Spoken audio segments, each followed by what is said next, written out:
think he Hey, is. it would be funny. It would be funny if you just had to list and then it was just like in Lamar Jackson, he got to be Nigerian.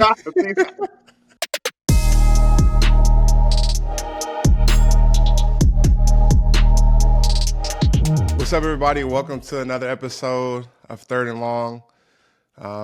Appreciate you guys for tuning in thus far throughout the season, and we definitely have an exciting episode ready for you today. We have another special guest. This guy, I've been fortunate enough to be a teammate with for a couple years and get to know him very well. He is an amazing player, one of the best linebackers in the NFL, one of only 59 players all time to have 1,000 career tackles. He's one of the best Ivy League football players in history, and he's a Yale graduate, an awesome human being, and a great football player as well. Foye Oluokun. What's up, bro? What's up, man? How you doing? Appreciate you I'm having good. me on here, dog. I'm good, man. Thanks for joining the show, taking a little bit of time out your day. Really, with my show, I love having my teammates on because we get to have conversations, but also get to show fans and people who love football or may look up to us or see us on the field a different side of ourselves because we always have helmets on. People don't really get to know us that often, so I love having my teammates on to be able to chop it up, have a conversation, and so people get to know you more. So I appreciate you joining the show, bro.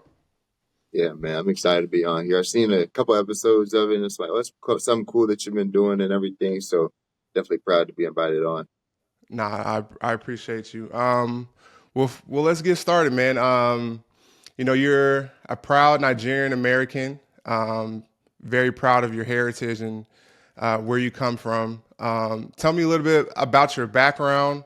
I know also too you're proud to be from St. Louis, and you rep that so hard, man. So tell me a little bit about your background and your heritage, your upbringing, and what made you who you are. Yeah, like you said, both my parents from Nigeria.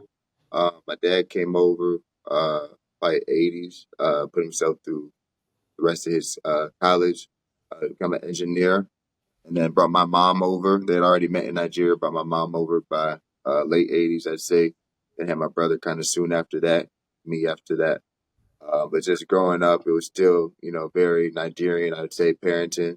I know that just 'cause, like, all the little videos that are popping now with social media, it's like we all had the same upbringing. I feel like all the little jokes that we can crack about how they raised us so strict and, it was their way or no way. Like, when had no option except to do what they wanted you to do. But, it's very, very grateful for all that because it instilled discipline with me and my brother. Luckily, I was the younger one, so I got to see my brother kind of go through things, and I got to learn from that before they got to me. You could say so. Um, but it was very strict and very like there's only one way to do things, but we had to succeed in whatever we were doing. So I'm very grateful that I kind of had that pressure put on me from when I was little. No matter what I was doing, it's like we have to be the best that we can be, which is like we're not trying to compare ourselves to other people, but we had to like try to be the best at everything that we set foot in. Um, but yeah, eventually my dad had like settled in St. Louis to kind of keep us stationary. He kind of bounced around as a chemical engineer. He was plant to plant. He worked in many cities like my whole life. So uh, a lot of times, like growing up, there's only like a good block, like middle school through a little bit of high school or late elementary school through a little bit of high school where he was for real all the way in St. Louis. He would be working Hmm. in different cities and then come home on the weekends and stuff. But my mom would be there. She worked at night for real. She was like a nurse caretaker. Uh, so a lot of times it was just me and my brother at home. We kind of had to make stuff happen. It was a lot of TV dinners and Tyson chicken, Tyson chicken wing. You were And you then were cooking or he was cooking? my brother was more of the shop. I'm great with the microwave though. The microwave and toaster. You made you it was hot. Y'all had some hot pockets or just Oh, I love a hot pocket, man. I used And to then kill them hot hamburger helper. pockets. We was good at hamburger helper too. So Yeah. that's when we was feasting for real. No, he would probably handle more like the real deal, like hot and pan stuff. And then my mom, she would make a lot of Nigerian food, or we have a lot of leftovers and stuff. Uh, but it was take care of ourselves and just stay on top of our schoolwork. And then but before we can drive, a lot of different parents were helping us get to like practice, and then back home to where like, oh, we're good. Like my mom's in there, we're good. And we just, we kind of just thugging it out on our own a little bit. But we always had to make sure that schoolwork was done, because when our dad came home on the weekend, that if that wasn't done, he was handling it. I say, uh, y'all was getting whoopings. That's what that means. yeah, yeah, Judgment Day, man. He was sit us. We had like a meeting. As soon as he got home, we had like whatever he wanted to talk about. So it was like could be like a 2 hour meeting. And in that meeting, he's gonna bring up whatever lessons he wanted. And then he had a chart about like what tests we had for the month or whatever. He got cool with our teachers. He knew when we would have a test, and he would call you What? on the phone like, "What'd you get on the test?" And you tell him whatever. Because if you don't do well on the test, you ain't got no life outside of school. So for me, I got to like learn the system. My brother got his ass beat all the time. I'd be like, yeah, I got let's say I did bad. I couldn't do that bad because then I would have nothing else to do. I say I got like a 80 on the test. He like 80, that's not good enough. I'm like, yeah, that's not good. Knowing I did even worse than that, that's not good enough. I know, but I still get a little leeway. But I'm like betting on myself because the next test I got to get damn near 195, and To then even it out. hopefully even it out. I just start telling them the averages. But sometimes you don't get it right, and then all of a sudden he gets a call from the teacher. Yeah, Foye's not doing well. Then he got to meet him when he come home. It's like, so what'd you get on that test? And I was like, yes. And then the belt's already laid out on the on the table. It's like you either keep your lie going, or you tell him straight. You're already getting your ass whipped anyway. So that kept us, straight and motivated to do well, even when our parents were gone. Knowing right from wrong, because if you do wrong, it catches up to you. Um, yeah, you're gonna catch up to you. But I think that taught us a good lesson. Like you have the freedom to do whatever you want in this life, but you're gonna suffer the consequences if you don't, stay on the straight and narrow. So I'm still grateful for even those experiences as well. Nah, that's facts. I got a lot of whoopings growing up too, bro. And I feel like in 2025, it may not be socially acceptable to whoop your kids, but for previous generations, I think it's always a topic of a conversation. Like, were we raised right or were we abused? But at the end of the day, those that discipline that we had, those lessons that we learned, those tough lessons in our household, I definitely think made us who we were. Right. And in some cases, you can say in a lot of cases, actually, you could say that it's a big reason why we're successful and have gotten to the level of success and had the discipline that we have. But it definitely wasn't easy growing Was up, it? getting those whoopings. But I think all in all, when I look back at it, it probably made us better and was probably a good thing for us. I like to agree on that. I mean, that might be the Nigerian in me coming out. Like I say, like we all of us went through like the similar upbringing. So as a Nigerian, I can see another Nigerian. I just know, I know Yeah, what their parents are on. So yeah. We I talked can't. about before. My best friend, actually, he Yeah. helps with the show. He's not on today, but he's a producer on the show. Is Nigerian, first generation, just like you. And I've known him since we were little kids, and so being in their household, and seeing the, like you said, it's the strictness, the rules, but also the love and the discipline and really wanting to. It really stems from just wanting to see your kids be successful and be better than you were. I honestly believe that Mhm. that those are the values that I kind of see out of you guys' culture, which I admire a lot. Is that um, what's important in life, you guys value and put ownership on that, and you guys parents want to see you guys succeed and be better, and that's why they came over here to create opportunities for you. So um, Exactly. yeah, it's awesome to see, and it's awesome to be able to experience a little bit of their culture. I always, yeah, I used to go to some of the Nigerian parties with my friend, and y'all drink them malts, man. Them malts is, oh I didn't my like them. God. My parents loved them though. I'm like, oh, these are nasty. Yeah. Oh man, first time I tried a malt was at a Nigerian party, man. I almost threw up. Um, it was terrible. But Right. we're definitely gonna clip that so people can learn a little bit more. People are like, "What are malts? What are these dudes talking No, about?" We're those are gonna clip nasty, that. bro. I don't even like those.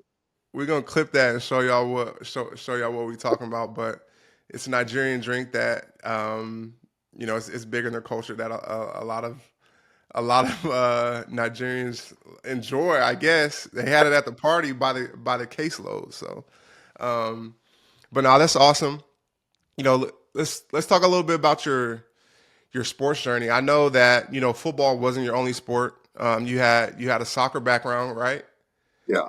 And also you hooped as well too. Yeah, and basketball was a big influence in your life. And um, so let's talk about a little bit about your sports journey and your football journey, really how you got into football, and then also too, you were high school teammates on the football field and basketball court with Ezekiel Elliott in Mhm. high school. So tell us about that experience.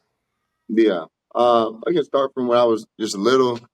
I think that oh man, my dad just loved, let's say, soccer, but I think while loving soccer, he just knew that sports kind of got us, me and my brother, into environments that he couldn't teach by himself at home. Just getting around other kids, interacting with other kids, being on a team, reaching towards goals. And I think that he always just wanted us to be um, competitive, but in a healthy way. And then working on a team all the time. I think he just liked the character development of it. Because he'll tell you like he never cared about sports, but then if you go to our house, like we have a whole room, like when I think about it, dedicated to sports. We had this big bag of sports equipment. I mean, my brother, he even played hockey. Like that was the first kind of sport he started in for some reason. I remember being the equipment trying to learn how to skate on the chair, and then they got the price of what being on the team would be. That was the last time we played hockey. That was the last- Yeah, so then, hockey has a high like barrier to entry. It's yeah, a so lot of like, equipment, a lot of ice time. It's hard to get mhm. into. Yeah, but they said they wanted him to join the little travel team and stuff, and then we got the prices, and then he was out of there. That was early. Like I was so young, I didn't even know how to skate yet or nothing like that. And then I'll say thank God that happened because then I got to play. That's a winter sport. Imagine me in the winter not playing basketball. That would be crazy. But soccer was at first when we played on our little church league team at first. Uh, we were good, and then we kind of just moved up in the rankings, found a little travel organization. It was Bush Soccer Club at the time. And then they moved. They didn't want the kids advertising alcohol, so I went to St. Louis Soccer Club. But I was probably a little bit better than my brother at soccer. I was all over the country. We were uh, very good as a team, and we went to nationals a couple of times. Played in Disney. Uh, yeah, there wasn't a game I thought we won almost every game we played in. We played up in our city. We always played older kids and stuff. Um, and then by eighth grade, there was like this little national identifier camp I was invited to. Did well there. Got in some trouble there actually, and that's how I realized I wasn't a soccer player because I didn't like the kids anymore. Uh, I They weren't they played. weren't they weren't like your type of kids, like your type of mentality. Yeah, yeah. I got in trouble for staying up, man, staying up and watching TV because this one kid left the room. Uh, he left the room and went and told his dad. He brought his dad in. The dad went to the instructor. The instructor's like, "What were you guys watching?" And like it was like late night TV. So then he was like, "Oh, that's not appropriate for y'all to be watching and stuff." Like, what? Why'd you went? First of all, you went outside and told us I'm tired of y'all kids. And then all my friends in high school were playing football. My brother had chose football at the time, so there was a choice between. And the soccer team I played for was switching. They said you can't play really any other sports. You can play your school soccer club, but your coach, who coaches for us, we're not going to let him coach high school anymore. We're going to turn this to like a more serious. I'm like, I played so many sports growing up. I'm not only going to play soccer. So Mm-hmm. Fuck it, I'm playing football, and that kind of the right decision, right stuff happened. But soccer when you're young teaches you a lot of good, like good footwork, yeah, footwork stuff, coordination and stuff. So I wasn't mad at it. It was Mm-hmm. also fun getting around those kids and traveling all over the place and playing. And then basketball, when I had switched elementary schools, one kid, he said, "You're good. You should play on." I know this guy around town who's starting this little. He had a lot of sports teams that he has with his son. We should get in contact with him. So I remember driving to this guy's house in like second grade, and it was across town. It was on the nice side of town. Driving to his house, he got like a little court in his backyard, and my dad's talking with him. Then they roll me a ball. I'm like, "What are you doing?" Like, shoot a layup, shoot a layup, and the dude's like, "Yeah, okay, okay." I go, I'm just dribbling the ball around. He's like, "Yeah, we'll be in contact and stuff." So I was like, "All right, what was that about?" It's like, yes, like literally the next week I walk into practice and then I'm basically on this team. Uh and them boys was good. I'm like, okay, solid. So then we we learned good, detailed, fundamental basketball in that team. We had some bigs and stuff. Uh we had a kid, Jimmy Barton, he could shoot the lights out. He was real good, even though he's a little shorter. He's probably our best player growing up. But just as a team, like at the time when we first started, it was like I was a token black guy. We had a whole bunch of tall white guys and then Jimmy. Uh, we was That's why passing the that's ball. why he brought you to the house to recruit you. They're like, we gotta get at least one on our team. No, we was killing everybody in town, bro. We was killing, and we Uh, was going on these tournaments and still winning. People were like, what the? They were so mad at us and shit, man. Like, um, and then eventually, as we got older, we needed some more to join the team. yeah, yeah. You're not gonna win a whole bunch. You want to win some games. You gotta, you know what I'm saying? Yeah, but yeah, basketball. That was my love for real. I love playing basketball. Uh, and that guy who had me join his basketball team, a couple years later, he had created a football team, kind of doing the same thing, just getting guys from around the city, and made a football team based out of some West County jurisdiction. So he's kind of legally recruiting. But we had a good football team too. I played for 2 years with him. And then I call him Coach. Like I still call him to this day, Coach Palin. He's my financial advisor to this day. But he introduced me to football. So it's like uh, he told my dad that soccer is not the way of American sports or whatever. And my dad was like, all right, if you can get him to practice, you can have him play. So I Hmm. played for 2 years, and eventually I was just doing too much. Where school and basketball, and football. I played baseball some, uh, and soccer was still. All the coaches was like, "You don't have enough time to be doing all this stuff plus the schoolwork." So I just stopped playing football after fourth, fifth grade until high school when I picked it back up. Hmm. But I know I got a lot of things for Coach Palin there introducing me to that. We still stayed close because his son ended up going to my high school. So we stayed close. And then when it was time to like pick a financial advisor, that's a guy who I trusted since I was in second grade, who kind of had my back, like, nothing else attached to it. So it was all blessings. Everything kind of just worked out in that story there. That's awesome. And so you get to high school, you pick football back up. How was it? How was Ezekiel Elliott in high school and playing with him growing up? Yeah. So growing up, like I said, my team, I was the token black guy. We would play his basketball team. Um, and we was a rivalry, the family versus us. Or yeah, his team was the family, and my team was the Warriors, and we was like those were like it was a show in town for my age grade. Like Hmm. it was his team, but like championship was gonna be him versus us. Hmm. So I knew him that way, and then Hmm. football eventually because same coach was recruiting kids to Hmm. Chesterfield playing. We was like one of the best teams in town. And then obviously the team that Zeke was on, Matthew Dickey, was like the best team in town. They played each other, I think eighth grade. But we went to the same middle school by then. But I just remember seventh grade orientation, getting to this middle school. You have to test to get in. So it's like a high educational school in St. Louis. And I'm pulling up like, because I kind of went to school over here and it's a feeder school into this middle school. I Hmm. see Zeke, and I'm like, what the fuck are you doing here? Like, I'm like, I know you from, that's crazy. Cause I'm like, that's crazy. Like, and he's like, yeah, I'm going here. I'm like, oh, that's so weird.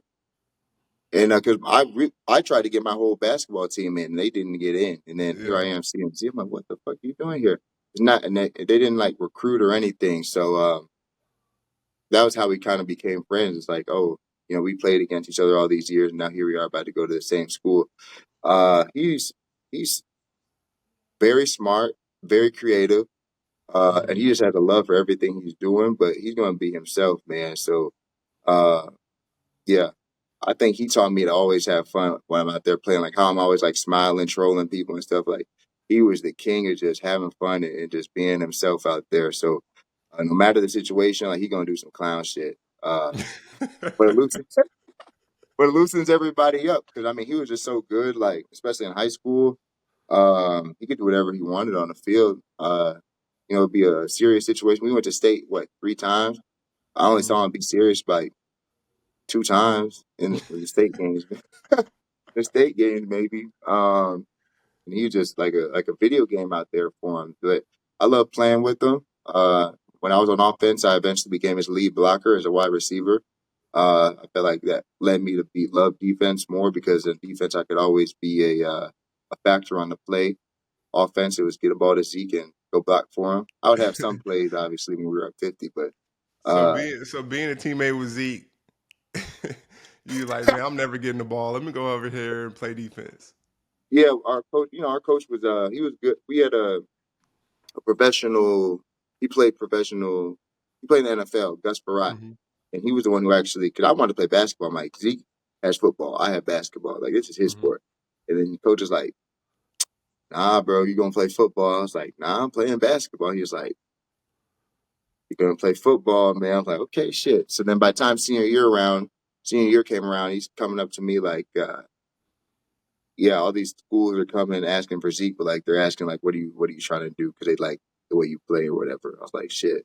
Yeah, I'm trying to play sports in college. If football is the right route, yeah, I'll do that. So he's like, where you want to go?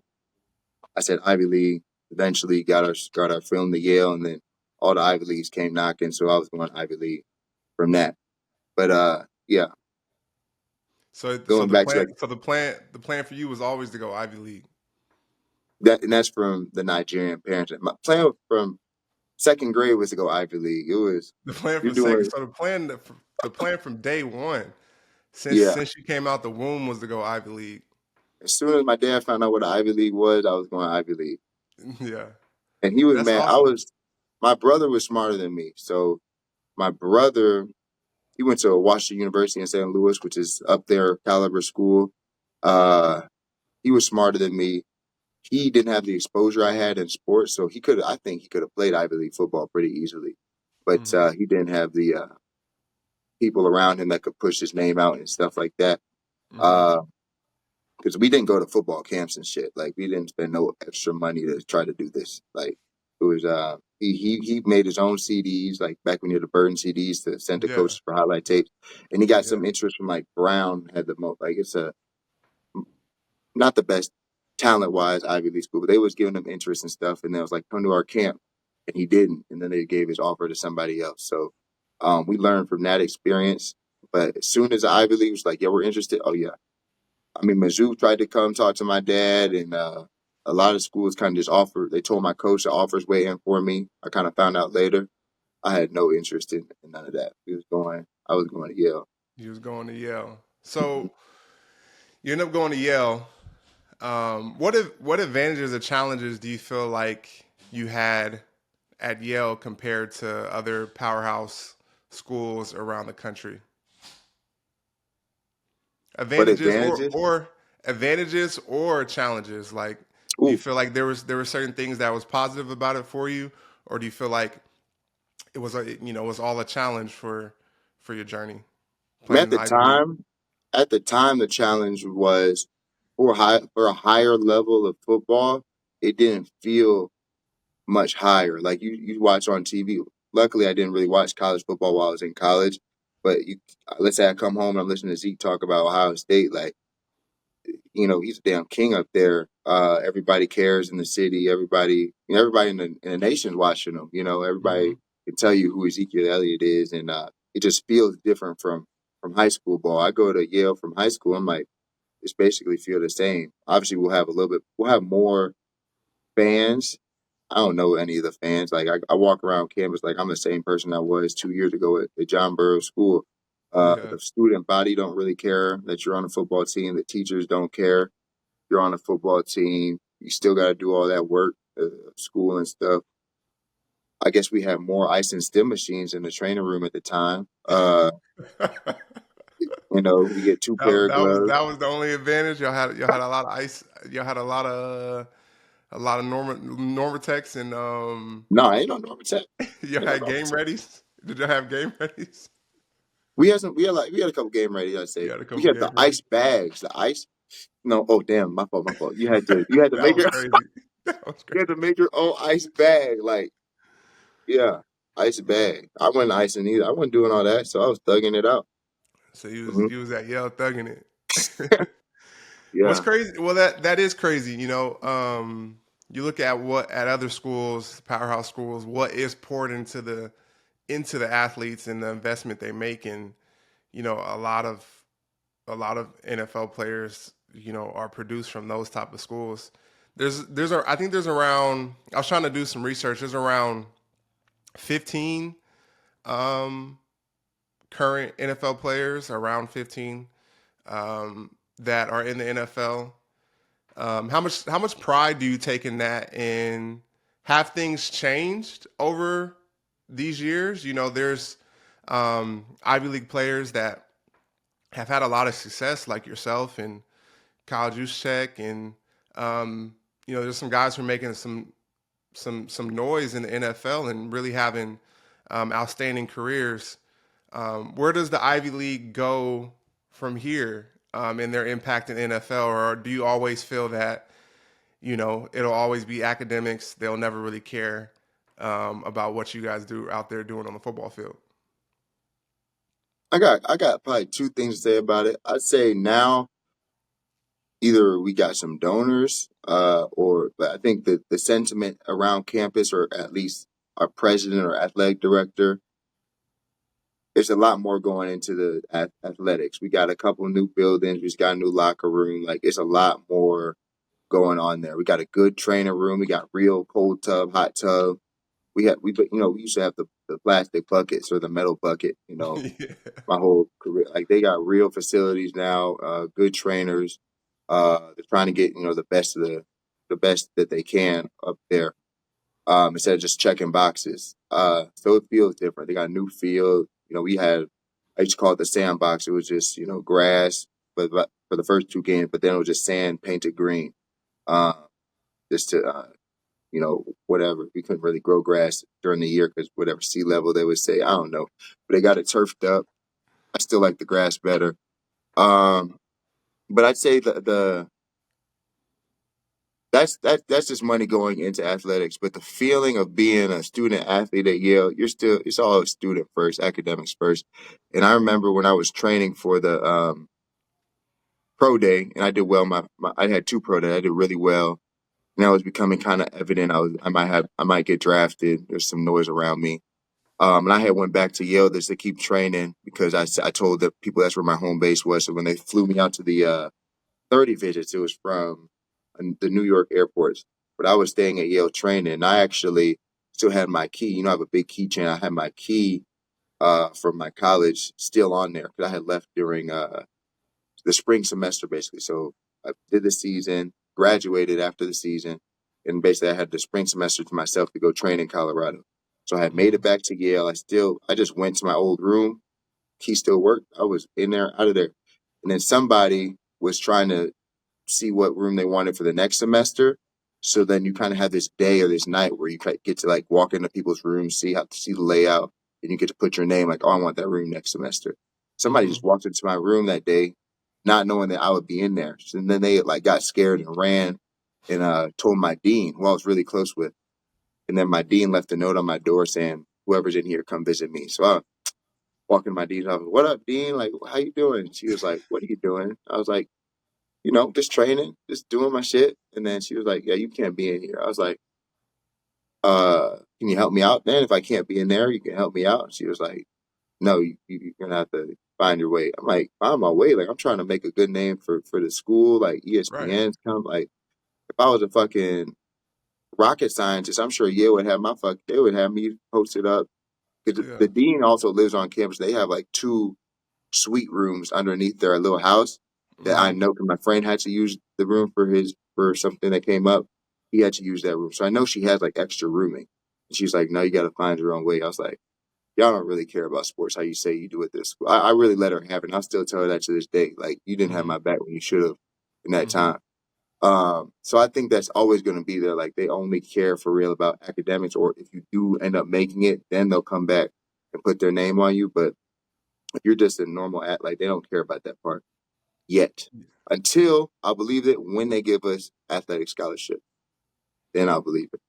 So that'll change when they start doing scholarships. You feel that that'll be the first step to okay, there's actually an investment into sports here. Into sports. But they let us into the FCS playoffs this year. So that's a step for the football team anyway. I mean, the basketball team already got to go to March Madness a couple of times recently. Hmm. They've never had they never couldn't, but they've been good enough really since I've been in school to keep making it back to that tournament. So that always looks good. But using that same logic, I don't know why we weren't allowed to go to the FCS playoffs for so long. But now we're able to. But I just don't see the rest of the students who get into school, have to pay for school, use the financial aid package, like how they'll be okay with other guys at the school there with athletic scholarship. Yeah, that is an interesting conversation because I remember even when I was in college, there's always been that kind of stigma of that the rest of the student body is like, oh, athletes are privileged, athletes this, you guys aren't really here because, and that was a an annoying conversation to have because it's like we're doing the schoolwork, we're staying eligible, we're getting grades, and we're having to do all these other things as well too. So shouldn't that be applauded and awarded instead of frowned upon? I feel like, Yeah, um, but I think it's just the a little bit of the privilege and the um, really kind of judging. I think is you didn't take the route that I took to get here, so you don't necessarily like deserve it. But it's definitely a very interesting conversation because it's like a student being a student athlete. I feel like it's way harder than being just a normal student. right. You I know. mean, they have so much time in the world, and Yale, people don't know it's a pretty social campus, like and kids get into a lot of like social activities, so they find their way to waste it. I wouldn't say waste their time, but I thought they had so much time to just to finish all the schoolwork. Like if I didn't have football, I would have been done with homework and studied for tests so much easier. So I Hmm. felt a lot of pride, like when I walked into a class and they're looking at me because I didn't wear I wore sweats every day and my beanies and shit. And I talked not like them. I Uh, think it's important. I think it's important though for you to be in those spaces and be yourself and like show that like yeah I'm here, but I don't have to act like y'all. I don't exactly. have to look just like you guys or try Hmm. to like I'm here being myself. And I think that's very Exactly. important for those spaces. Yeah. That's one of the reasons. Let's say I chose Yale over Princeton is that I felt like I could go there and act like myself, and like Princeton just felt too uppity. Yale or Harvard was a little bit too uh yeah, look when they got too much prestige around the campus, like people feeling like they're all better than you, entitlement. I didn't like Hmm. that. But Yale, I feel like there's some of that, but for the most part, just because maybe where the campus was in New Haven, I just wore what I wore, acted how I acted. But a lot of kids were weird around campus too, so everybody had their own little walk that they were walking. I really Hmm. appreciated that. But I Yeah, did yeah. like, when the kids thought I was dumb and then I would come out with better test scores and them and they'd be like, well, what the fuck is going on? I'm like, yeah, I mean, we was out there, like I said, it was a social campus, they was getting into whatever social activities, a lot of drinking I'd say going around campus and stuff, like Thursday to Sunday. They had parties and stuff. They're finding their way to waste time and I was just using my time more efficiently. Uh I'd say, because everybody there is smart. It's just about how you use your time and stay on top of stuff. I found my way to do that. No, that's awesome. I think hearing about your experiences is really cool because it's a unique one that um, not a lot of guys have or will ever be able to say that they went to an Ivy League school and were drafted into the NFL. And your journey just kind of began then too, because you enter the league and you have to continue to um, improve yourself, improve. And you were a 6th round draft pick.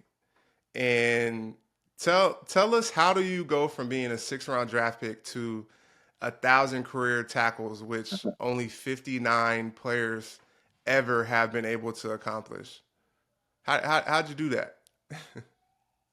Yeah, I don't know, man. It just felt like I was just taking the next step. Whenever I was given an opportunity, I feel like it's mine to take. But as soon as you do whatever with it, there's another step to take. I remember, unfortunately, my first year, I was just learning how to play linebacker. I didn't even know how to play linebacker yet, and our starting linebacker got hurt, and my coach came up to me and was like, "Yeah, we're not redshirting you. We drafted you here. First of all, you drafted me here to play special teams. I'm not dumb." But like we drafted you here to to take part, participate, and this and that. I'm like, yeah, I get. Like, just tell me what it is. I think just being real with yourself is key. Also, like understanding how they're coming at you, what's in their heads for real, and then like apply. How does that really apply to me? Obviously, that we had a good linebacker room. It's like, do they want to go out and get another linebacker? Probably not, because this guy's going to come back in the middle of the year. So we'll just play with what we got, but we got to stay competitive. So it's like basically they're telling me you're either going to be serviceable for us, or we're going to have to go find somebody else. So, Mm-hmm. whatever the words they wanted to use to me at the time was like, yeah, we're going to throw you in the fire. If you get better, you get to keep playing. If not, you're not going to be for real anybody that we need in our future. So, it was get better or don't. And each game that I got to play more and more until that guy came back, I feel like I got better and better to where they trusted me to be like in a rotation for the rest of the year, like after week 12 when he got back. And then the next year, uh, my second year, still like a similar rotation to where middle of the year, I don't think we started how we wanted to start. Some of the coaches came up to me and said, it's our fault. We should have been playing you more. I was like, well, I was just, as a young person, you're just doing your job. I don't really know how the politics of the game work. Mm-hmm. I just trying to be the best I can be. They came up with apologize. We need to play you more. I was like, all right, shit, you want to? Like, I just want to win some games. Mm-hmm. Uh, then I guess, really what it was an evaluation period. Do we want to keep the guy who we're going to let walk, or do we have trust in you to like take over if we need to let this guy walk? So they let Devondre Campbell, they let him go. I think he signed with the Cardinals for a year. And then I starting my third year, and then played decent to where I thought I was going to get what the next year, either reach back signed with the Falcons, or uh, what's that, franchise tag or something, just how the money was looking. But Mm-hmm. our coaches got fired. Our coaches, they got fired in the middle of the third year. So I was like, oh shit. Now new coaches come in, they acting like they don't know who the fuck I am. I had a great year my third year. I thought they talking like they acting like I'm ass. I'm like, what's going on? And I think everybody who's been in the league long enough goes through this. Like you got to every time some new coaches, a new GM walk through the door, it's time to reprove yourself. Like if they didn't choose you, they don't really care about you until you make them care about you. So Mm-hmm. all training camp, I wasn't starting. I was a Will my whole life. They said you're gonna play Mike. I'm like, I'm not a fucking Mike. I'm a Will. You're gonna play Mike and go get the green dot, but you're not ready for it. So we're gonna give it to this guy. I'm like, okay, shit. So I'm gonna sit here like, all right, I'm trying to keep my cool. Everybody looking at me strange when we're talking about 1D and I'm not even asked any questions or out there. I'm running with the twos the whole time. Um, and then eventually, I think by the end of training camp, all right, we're gonna move this guy to Sam after these roster moves, and we'll put you in Mike. And then shit. So I just felt like, all right, thank you for finally giving this opportunity. But at the same time, if I don't play well in the first couple games, I'm back out like by second string. I played probably decent. I don't remember how it starts, but I just remember I started the whole year. And then I led the league in tackles that year. And then my agent was like, yeah, they're going to try to negotiate with you, but since they made you play the whole year, we're going to see what we can do in free agency first. And I was like, all right, shit. Mhm. Agent calls me the first day of free agency, calls me, you're going to the Jaguars. I said, oh, I thought we was going to negotiate. It's like, nah, you're going to the Jaguars. We talked about like what it would take. Like we talked about that, a couple teams I was about to start. But I was working out in Denver. And Mhm. he's like, stay by your phone. So I'm expecting like a phone call. What do you want to do? What do you want to do? He just calls me, you're going to the Jaguars. And my phone, what was it, Adam Schefter? He already tweeted it out, I guess, apparently. I'm like, all right, shit. It's like, it's the Jaguars. And I'm thinking, like, finally, I'm going to feel some love and shit. And, they bring they bring Devin in, great player. Love him. Makes sense. They let go of Miles Jack. Then they bring my boy Chad in. I'm like, third round. So I'm like, oh my God, you brought two linebackers. So basically my deal is a 2-year deal, two guarantee years, and then you bring a first round and third round. I'm like, I thought you fucked with me. Like, why would you bring me in here? You know? So basically I'm here to teach these two for 2 years and then get up out of here. I mean, just handle my business, bro. Just handle my business. Just try to get better so I can get the next contract or whatever. So Mhm. um lead the league again in tackles the next year lead the So league in going solo through tackles. all of this, remind you, Lead the league you're in like leading the solo league in tackles the next tackles. year. You're leading. Yeah, You're leading the league in tackles multiple times. Going through all of this. yeah. So I guess they just like were like, we can't get rid of you. So they extend me here again.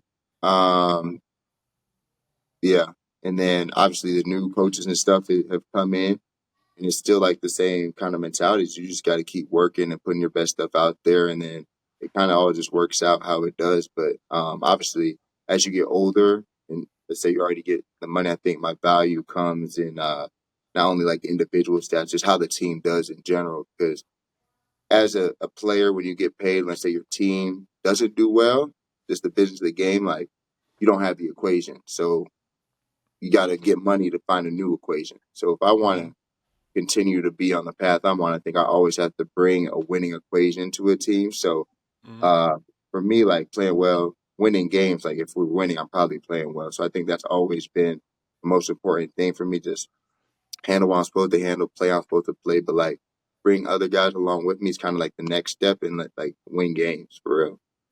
No, that's awesome, and you're definitely the leader of our defense. You're obviously a captain for our team, but you're the heartbeat and the soul of our defense. Um, you hold meetings for us throughout the week, player meetings that you lead. You talk to us before each and every game. You give us speeches and encouragement and get us ready to play. And I've had a lot of conversations with Fred Warner, who was another awesome leader. Um, and I put you guys in the same category in terms of leadership and what you guys bring to a team and a defense. Tell me, being a leader, how difficult is it to bring that energy, that inspiration every day, even on days where you don't even feel like you have it yourself or you're not feeling your best?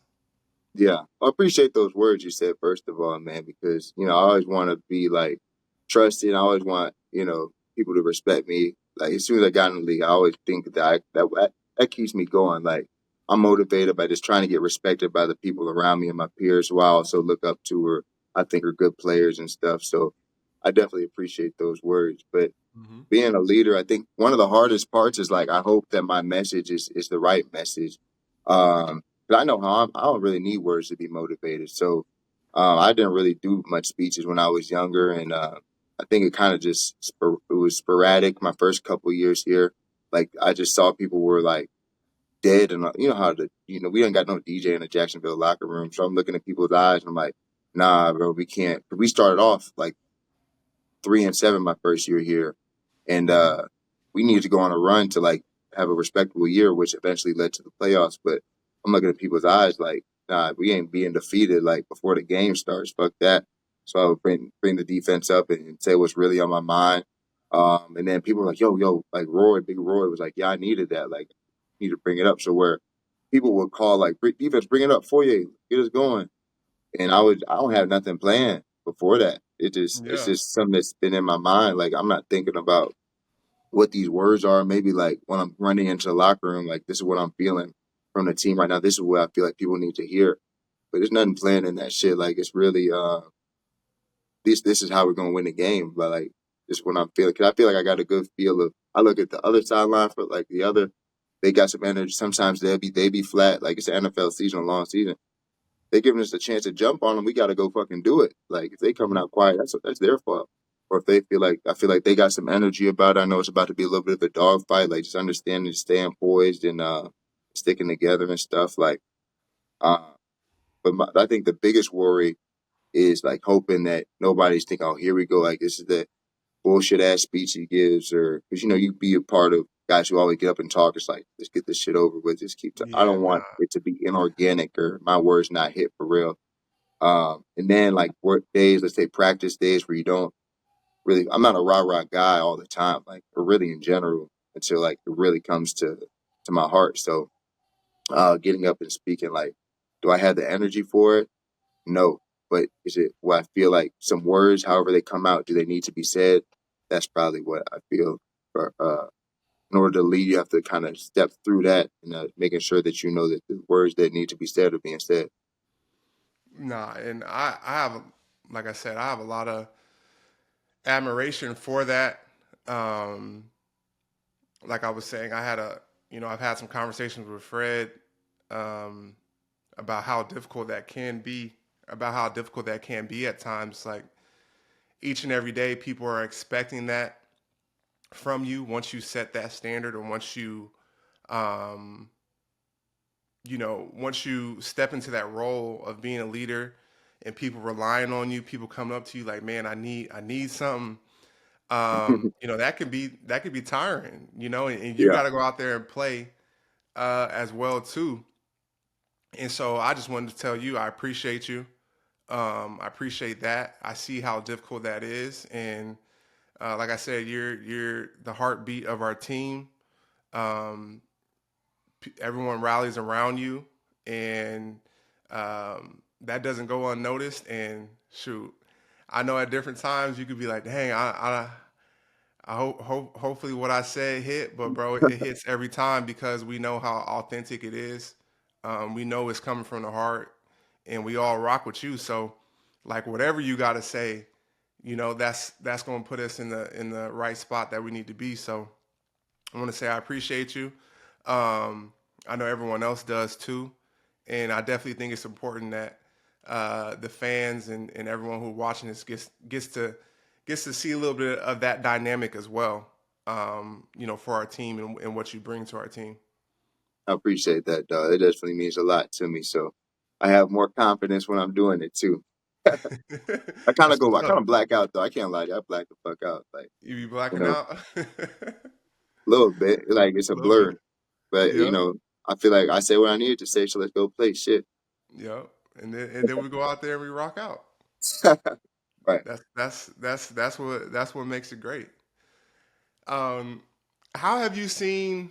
I feel like the linebacker position has evolved a lot, even in your short career. How have you seen the position evolve? Um, Also, too, you mentioned earlier being the green dot.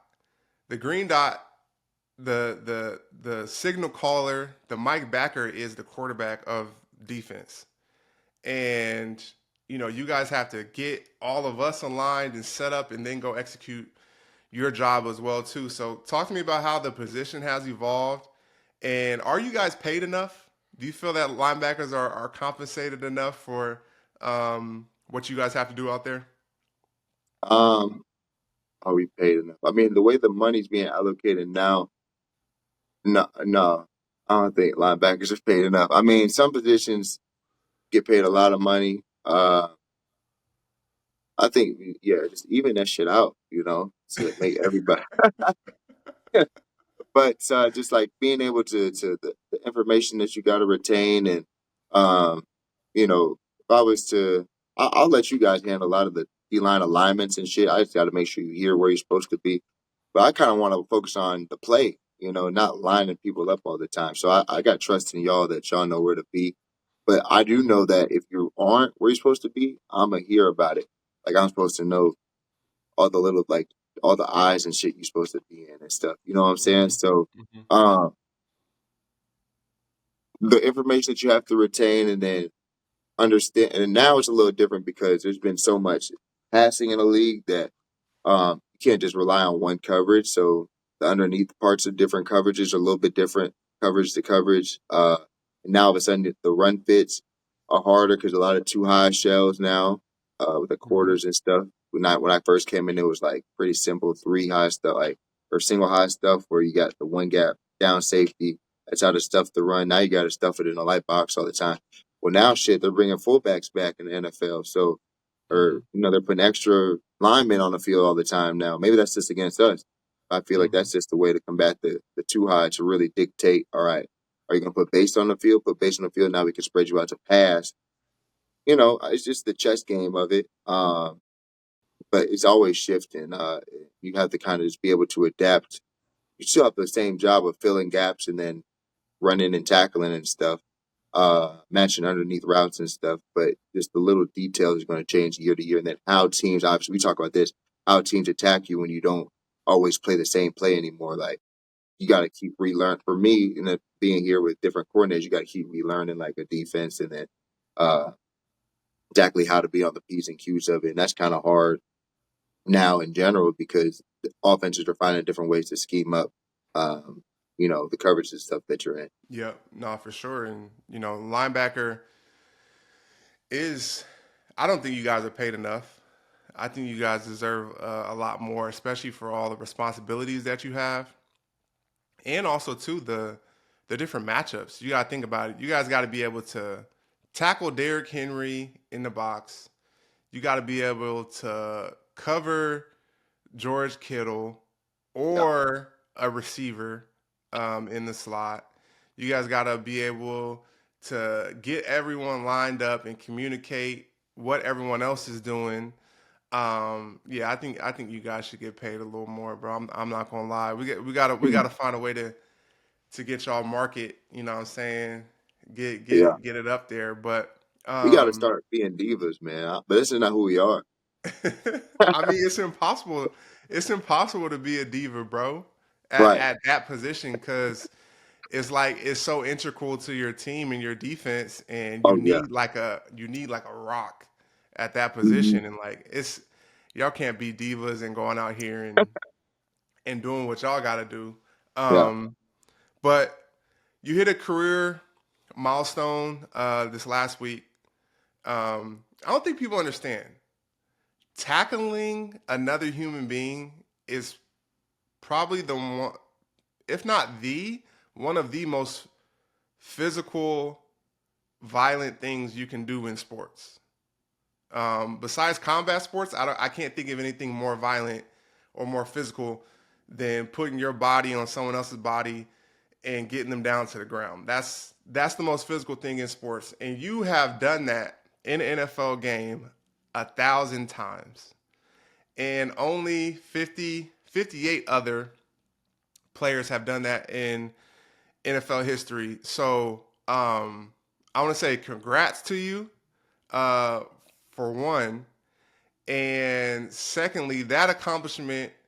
Um, what does that mean to you, and what's next for you and in your goals for your career? Yeah, it's funny. I remember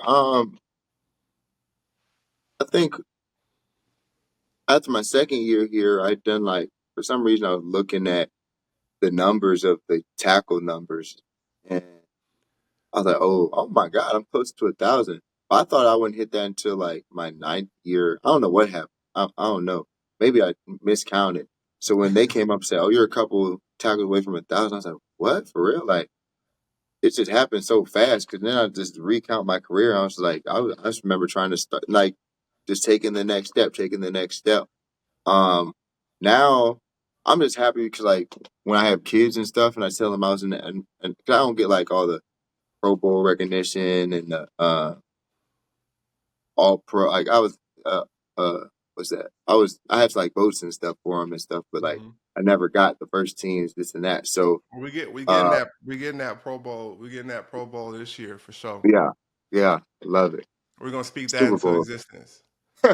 So I want a We Super getting that Bowl. for sure. I want a Super Bowl. Yeah, and all that's gonna We gonna come get with it. both. We getting both the bowls. Here we go. But You can win a Super Bowl and be a Pro Bowl in the same year now. You know. fucking right. Exactly. But when I tell my kids about it, now I get to when I have them, I'll be like, yeah, I was legit as fuck. Like I do shit.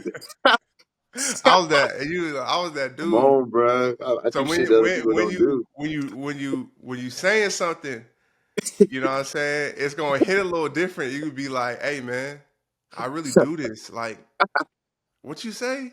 You talking back? You don't know who your daddy is? Man, go Google who your daddy Go is. Google me, bro.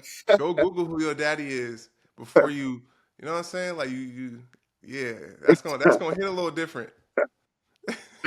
uh, yeah. Like, in a moment, I don't really think about it, but 8,000 is crazy. It is crazy. 1,000 is crazy. I don't know how it got there, but it's there. I mean, shoot, you led the league in tackles multiple years. Yeah, If you keep on doing that, you I'll know, get up there. it's gonna add up quick. Yeah, I'm happy for it. You know, I just feel like I'm just doing. I just want to be not serviceable, but I want to do my part for like when our teammates look at me, I want them to be like, "Oh, you're a weak link," and I feel like uh, I'm a relied upon service of the defense and stuff. So that's how I just want my boys to respect me for real. So that's just another way to look. I look at I know my boys for real. You know, they can't look at that and say I was lacking out there. So that's kind of how I look at it. Obviously, I think that maybe when I retire, I have more to say about numbers and stats and stuff. But yeah, I like what I do, and that's just like that's proof. So I'm happy. Nah, that's facts. That's what's up. So let's switch gears to some fun questions real quick before I let you go. My take up too much of your day. Um, so 2028 flag football is now an Olympic sport. So 2028, the Olympics are in Los Angeles, California, Oh wow. which yeah, so it's gonna be lit.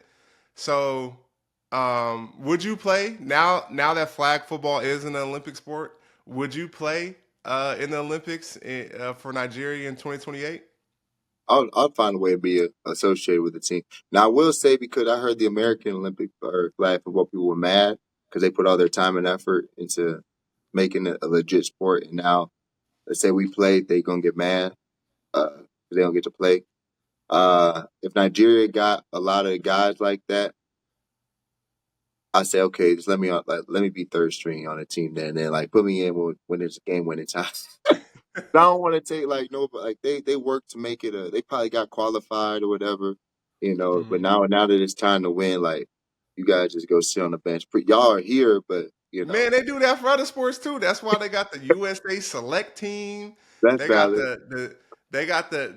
the B and C teams that go and compete to get qualified and all that, and then you bring in the bid Bring the dogs to real win the guys. gold. Yeah, if we not first, we gonna be second. Y'all got a lot of Nigerian players dominating in the NFL. So Yeah, speaking of that, let's put together a list for the national team for Nigeria for the 2028 flag football Olympics. we got all defense. I know we gonna kill defense at tight end. Mm-hmm. So yay. How many players we need? I think we need 7. So who you got? We play Who you offense and got? Yay. defense. Y'all got man. Y'all got a lot of good players. Who you going with? Yay. We got David Njoku at tight end. Uncle Lord. Yeah, he on there. Yeah, Okay, so David Njoku at tight end. You yeah. Me and linebacker on Bobby got to be defense. in there. You and Bobby at Yeah, linebackers. yeah. Okay, so you and Bobby Enrique. Um, Aguilar. Oh, that's some speed right there. Take the top off. So I don't so know the younger guy. Oh, you, Westbrook. He from Tennessee. That boy from Tennessee, or he used to be there. Westbrook Ikine. Yeah. We need some speed on it. I know we got speed. We just got to put it on there. Oh, that other tight end. I think he at Tennessee. We about to play him. What's his first name? Yeah, Okonkwo or the tight end from Tennessee. I know. See, these D linemen, they not gonna cut it, bro. They can't be on my team. Like they're not gonna win us. Yeah. I'll get them there for moral support though, because I know they do a lot of good stuff for us here. Oh my God, isn't that boy from the number 15, number 11, Jackson Smith? Oh yeah, them boys Oh Nigerian yeah, come too. on, bro. I know we got more receivers and corners, bro. I know a lot of them. Okay, so You yeah, Mecca Ibuka, Jackson Smith, and Jigba. Yeah, that Rome sound is like one, Nigerian. bro. We stacked. I'm telling you. I think Rome is Nigerian. Oh, we Oh, we tripping. winning it all, man. I'm on there. Where am I at? Yeah, no, We you got gonna be what on about there. subs? You had that Cheeto. Put Cheeto on there from he Yeah, went to Colorado. I think his name is Chidobe Owu. Yeah, Awuzie. Wuze. And then I need a quarterback. I don't know him personally, but I know that dude with a similar last name to mine. He gonna be my quarterback because I just trust his last name. I just trust it. Who's He that? like Chris Aladakun or something like that. So who's this quarterback you talking about though? Yay. He like the third string from like Tampa or the Chiefs or something like that. I just know we need a quarterback, and that's only Nigeria or that boy from Alabama. Uh, the fear God one. What do you say? Oh, Lang one. Let a naysayer know. Who's that? We just Jalen played for Milrow? Milrow. He Nigerian? Gotta be, bro. He Straight gotta out the be. lab. Think he Hey, is. it would be funny. It would be funny if you just had a list and then it was just like in Lamar Jackson, he got to be Nigerian. Gotta be. But basically, you get the gist. Like we're gonna finish first, or I think I think it's gonna be a competitive camp, competitive tryout over there for the Nah, Nigerian for team, real, man. it's gonna be tough to make that Man, team. I gotta Put give. put Bobby Okereke in there. Okereke. Yeah, Bobby Okereke. All right, so we got a list of Nigerian NFL players. We're gonna make a flag football Olympic team. All right. Uh, we gotta have a quarterback throw it around, and although I trust my own arm talent, we gotta have let's have a real quarterback back there. So Mhm. we'll go with let a naysayer know, Jalen Milrow. Okay, Yeah. So we're starting gonna off let them good. naysayers know. So we got receiver, we got Jackson Smith and Jigba, we got Robe and Doomsday, Ooh, and that's Mecca, fine. Cooper. Yeah, we taking gold. I think we taking gold. We just got too much talent across the league. Tight end David and Joku. Got linebackers, Foye. Oh yeah, that's pretty good. Bobby Okereke. Yes, sir. Cornerbacks, Cheeto, Awuzie, Noah Igbenagne, and Amani. He a good ball hawk too. Amani Oruwariye, I say. So appreciate you guys, and let's go get a goal. That's fire. That's gonna be a tough team to compete with. Last question, yay, and then I'll let you go. Who are your top five linebackers in the NFL? Top five. Yeah, I'm gonna go. I put myself on there. I love the way I play.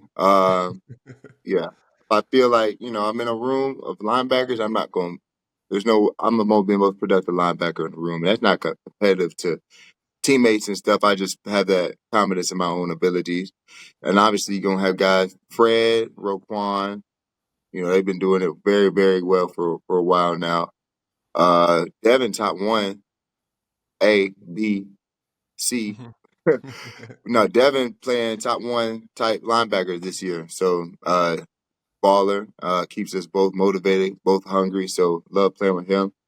That boy, Tremaine Edmonds from Chicago playing real well right now. You look at his stats and the way his playmaking ability, and just his natural ability as well. I like the way he's been playing. Bobby, oh shit, how many got man now? That was five. Five. That's Oh, well, shout out to Bobby and Zaire, and then that boy from Miami who running all over the field right now. Keep them legs young, man. Who's the dude from Miami? Man, he got a lot of tackles, man. I said keep them legs, He been having some tackles for some years. But he get hurt. Oh, you talking about Uh Brooks? Brooks. It might be Brooks Jordan or Jordan Brooks? Dodson. Yeah, Brooks. Mm-hmm. Hmm. That's a fire list. So we got two of the best linebackers in the NFL right here in Jacksonville. Yeah, That's we're lit. going we going got 6 weeks, 6 weeks to keep proving it too.